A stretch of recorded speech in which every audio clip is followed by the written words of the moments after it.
Hello and welcome. This is our weekly review program in which we are going to bring to you major events over the week.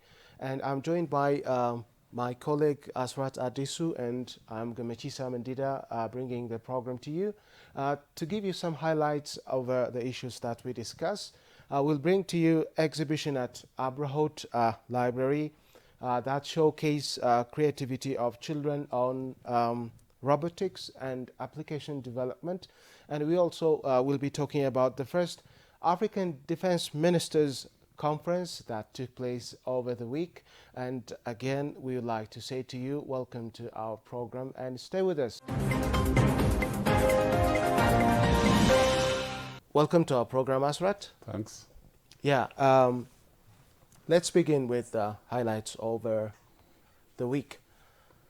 Yeah. What do you have? I have this highlight of the visit paid by Her Excellence Mayor of Addis Ababa City, Addis Ababa, and she, along with some other government officials of the city administration, paid a visit to Galan, Gura, and Arabsa areas, and made a kind of, dialogue and a discussion with the newly relocated residents of Addis Ababa. And she congratulated for their willingness to leave their first residences and to be relocated, lining up with the development schemes of the city administration. Unless otherwise these people are not relocated, the places where they already seized couldn't be, elevated to the degree, to the extent that the city administration is looking for.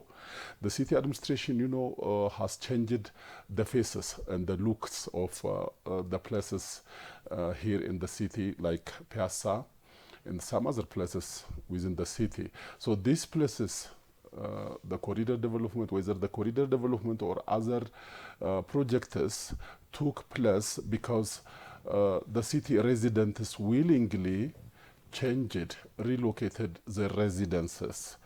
And this has come into reality because of, the discussion, the dialogue that was conducted between residents of the city and the city administration. And the visit was, can be considered as fruitful because residents, sounded very, very happy in their new relocations, in their new residences, because of the availability of all the important things. Schools are there, health centers are there, and everything that new villagers are looking for is there. And even their residences are, facilitated. There is water, clean water, electricity, power is there, and they are not going to look for something else somewhere else. So they were happy, responding to the mayor and other government officials of the city administration.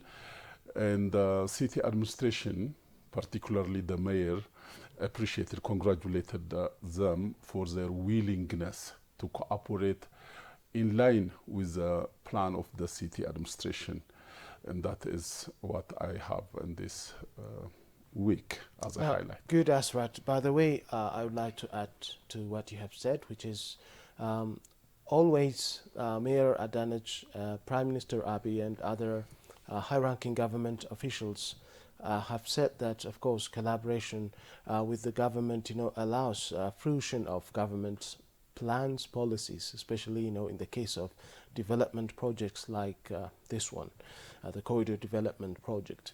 The Corridor Development Project, had to bring, people from one place to another, which means people had to be relocated in order to develop, the places such as Arat Kilo and Piazza and other places, where the Corridor Development Project is implemented or has been implemented. And for this, if it was not, for the willingness of the residents of Addis Ababa, of course, the project could have been, in trouble.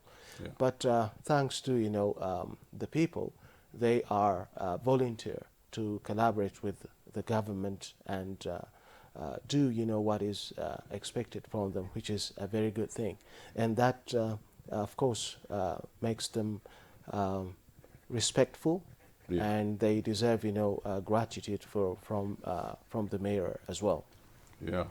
Asrat, having said this, I would like to take you to the exhibition at Abrahot Library that took place over the week. We know that Abrahot Library gives people, citizens, opportunities to come over the library, read books, and have anything that has to do with science and technology. A lot has been invested on this library, and it is equipped with modern facilities to allow people to come over and gain knowledge. And so one of the events that took place over the week was that an exhibition that would showcase, or that showcases creativity of children on robotics and application development has been taking place over the week for a couple of days, and Prime Minister Abiy Ahmed attended it. He paid a visit to it, and he encouraged children there and appreciated their efforts in showing case of their contributions in these aspects, robotics and application development. Do you have anything to add? Yeah, just to begin with, the very first thing that amazes you when you think of this Abrahot library, the open space in front of the library. No, anybody can, take his quality or her quality time. People can take, have their quality times there in front of the library, which is very, inviting. As the Prime Minister, he needs, appreciation himself. Of course. So, yeah, of course. so that these robotics things and, encouraging these students for their efforts is, very important, and I just appreciate that.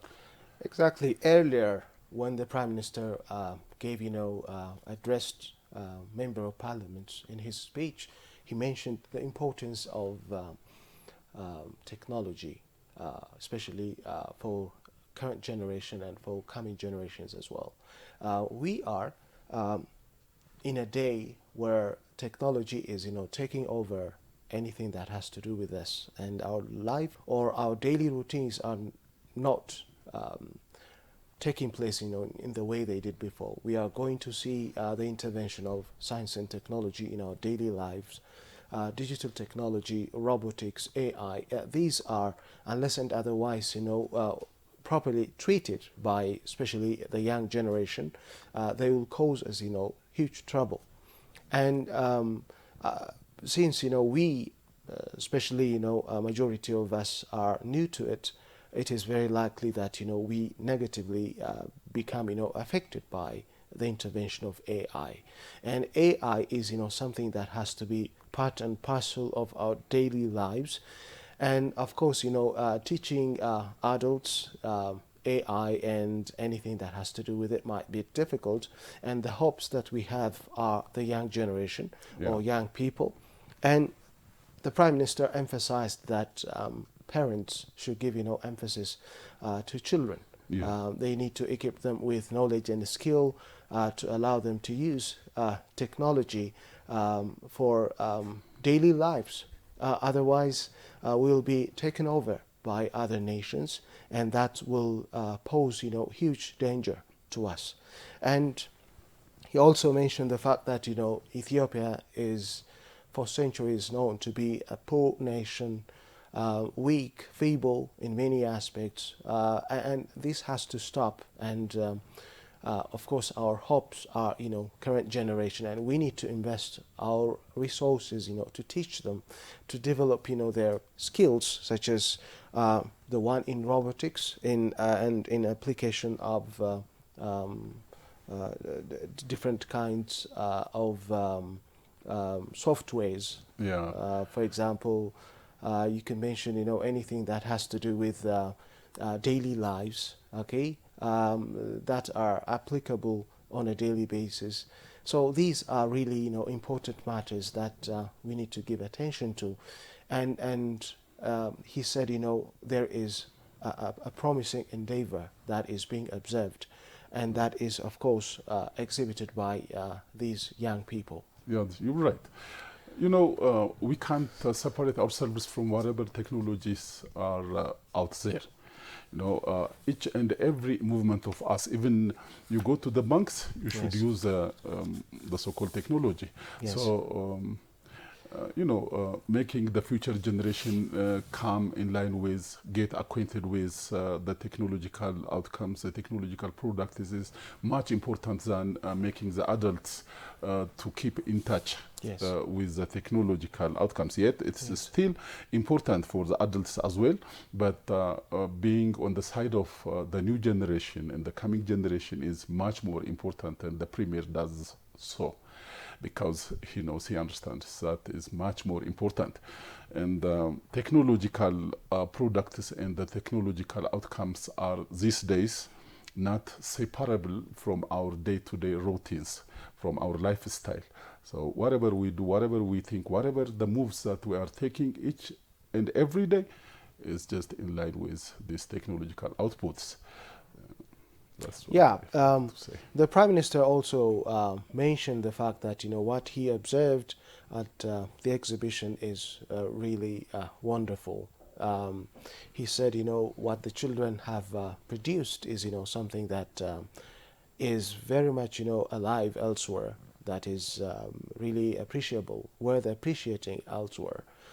This is, something that children or say experts in other countries can also show, which means they are in parallel with the performances of children in other nations, showing that if we invest more into these young people, of course we will be fruitful.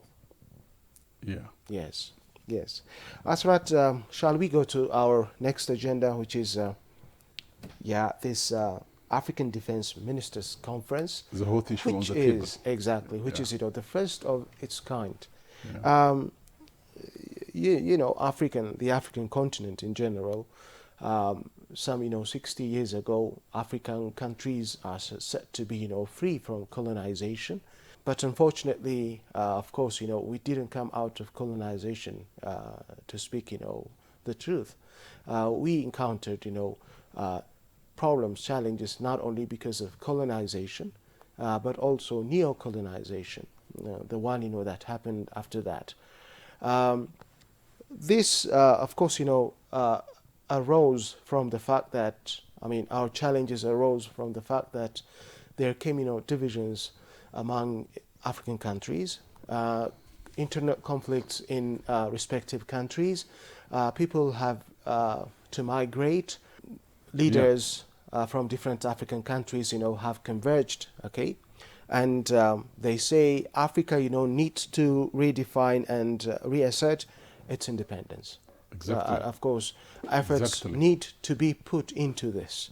And so the narrative that has been going on ever since, the so-called freedom from colonization was attained has to be changed, has to be, revised, because, it didn't work. Many African countries are in trouble.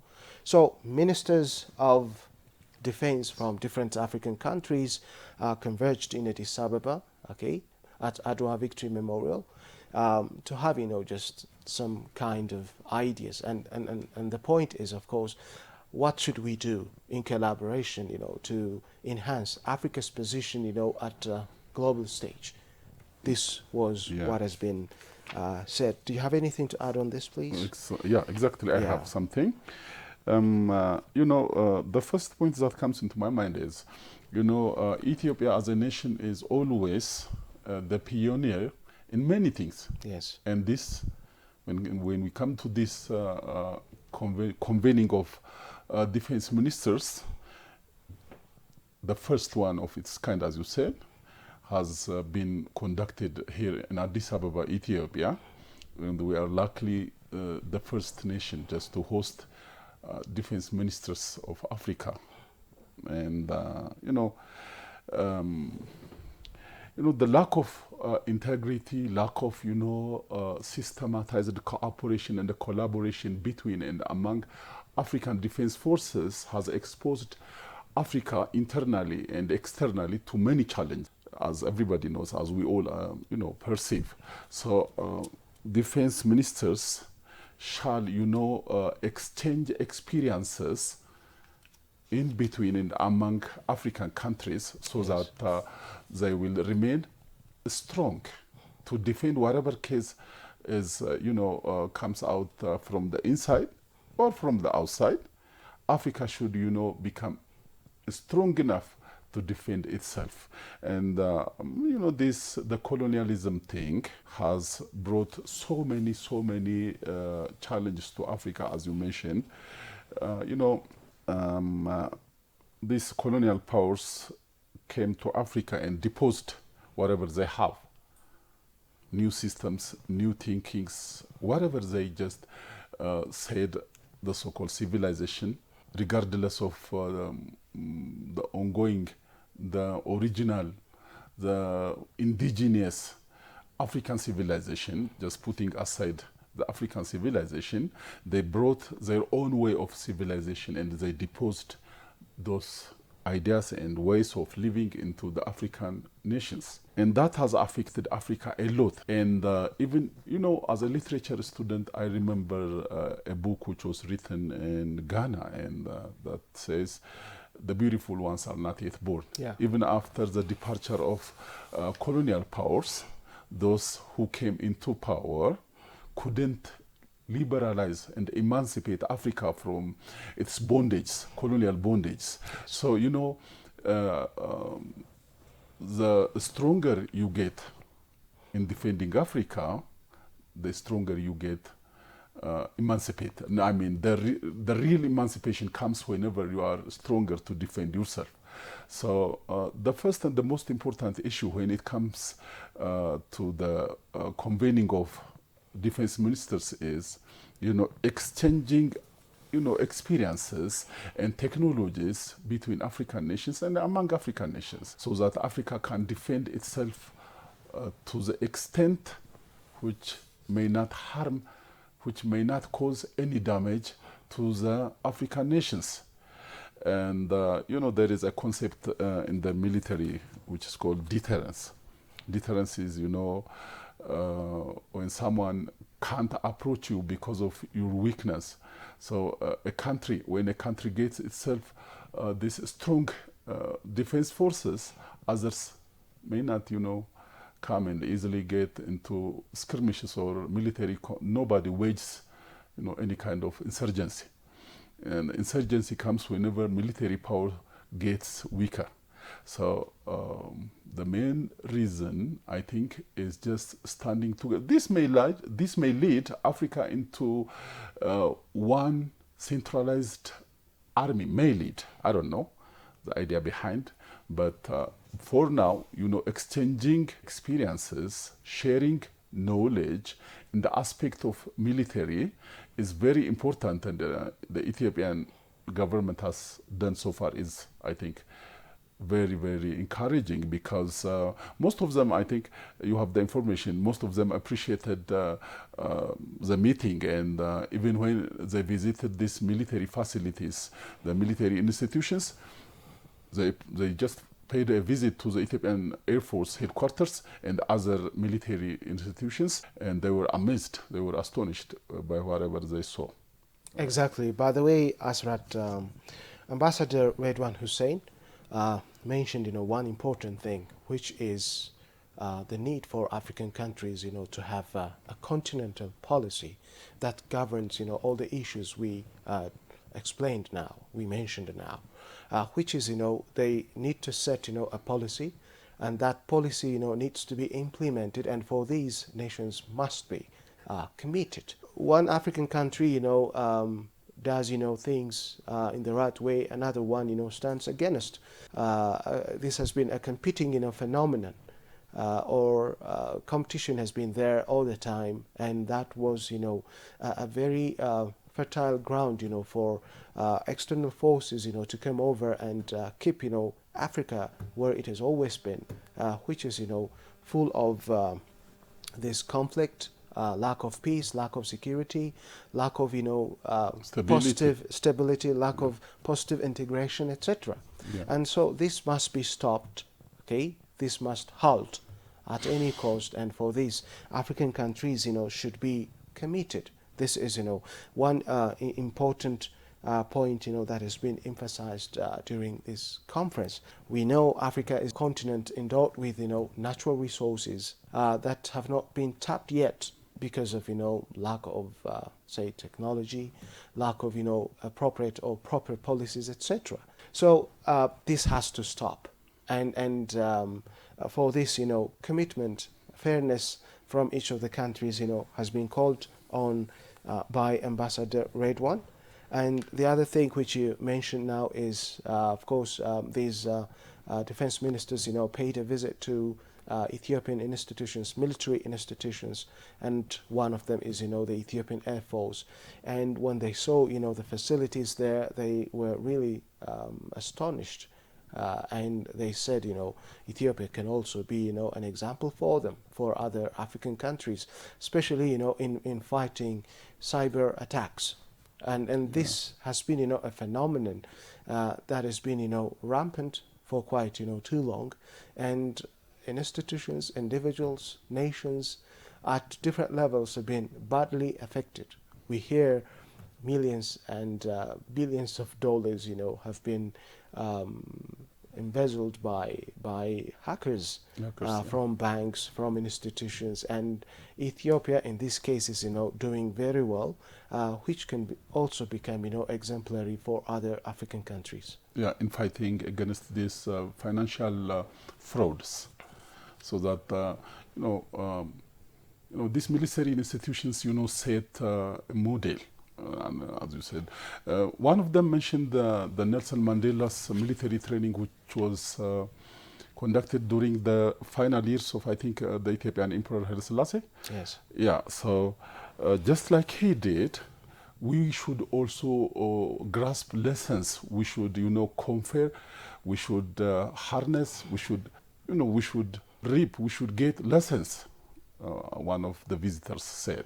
So Ethiopia is a pioneer still, and that is a very important lesson. Yes. And the African defense ministers did very nice in convening the African continental conference of the defense ministers. We are still in this African Defense Ministers Conference, and I would like to mention what Deputy Prime Minister Tamasken Trune has said on this. Africa, should unite. Africa, united in peace, strong in security. Well, we know after colonization, Africa has been, dealt with separately to the rest of the world. It didn't have a place in the United Nations, especially, in the Security Council, because, economically, militarily, it has been, in low status. And of course, these African ministers, attending this conference are absolutely in agreement that, Africa should stand as one body, united body, and should work towards its security and it is higher status, in the international stage, which it deserves. Which it deserves. Yes. Having 1.4 billion population as a continent, and no veto power in the Security Council of the United Nations is something meaningless, Yes. The challenges that African countries face these days are not as simple as they used to be. They are, supported by many things at a time. Say, they are supported by, of course, other countries that have, interest in Africa, okay? And they don't want Africa, to succeed in this way. They don't want Africa, to stand by its own nations, policies, resources, okay? and ideals as well. They just want to lend you a policy which you are set to implement, not for your advantage, but for their advantage, which has always been, pulling Africa back. And this must change. Genuine participation, in implementing these policies that bring Africans together, that enhance Africans, military capabilities should be there. Yeah. This, this neo-colonialism, when the neo-colonialism issue is raised, there is always, a systematic manipulation of institutions is there. Yes. The first thing that need attention is, to diagnose our own problems by Africans themselves. Now, are really Africans, engaged in real and meaningful discussions? That's, the question. And former Prime Minister Haile Mariam Desalegn, mentioned this. He said, Africans should be engaging in meaningful discussions about Africa's role in the changing international landscape. Excellent. Okay? The international landscape is, ever changing, isn't it? Yeah, we observe, changes on a daily basis. And Africans, should identify these changes, should know them, and make themselves, ready to deal with them. To come up with, policies that genuinely, can address our challenges. And now, in the case of security, in the case of, politics in general, and economy, genuine African policies, should emerge. And for this to happen, African leaders need to have, a genuine discussion amongst themselves. Yeah, as you said, I just read this morning and the last day, the remarks made by the former Prime Minister Haile Mariam Desalegn, which is very, very genuine, because, African problems should be solved by, Africans themselves. African problems, African solutions. There should be always solutions that emanate for African problems by Africans themselves. Unless otherwise Africans address their problems by themselves, there always be kind of manipulation. We should expect that. You do this, we do this kind of things, negotiations that benefit others, not Africans. Comes into, real play, real deal, and that hurts, that damages we, the nations of Africa. And so meetings as such are very helpful to address the real challenges of African nations, so that the African nations could, respond to their own problems through their own policies and institutions, and the meetings as such. Asrat, I think we need to stop right here, and thank you very much. Thank you so much. Viewers, you've been watching our weekly review program that addressed major issues over the week, and we would like to say thank you very much for watching us. And today's program ends right here. Next time we'll come up with other issues. Until then, goodbye.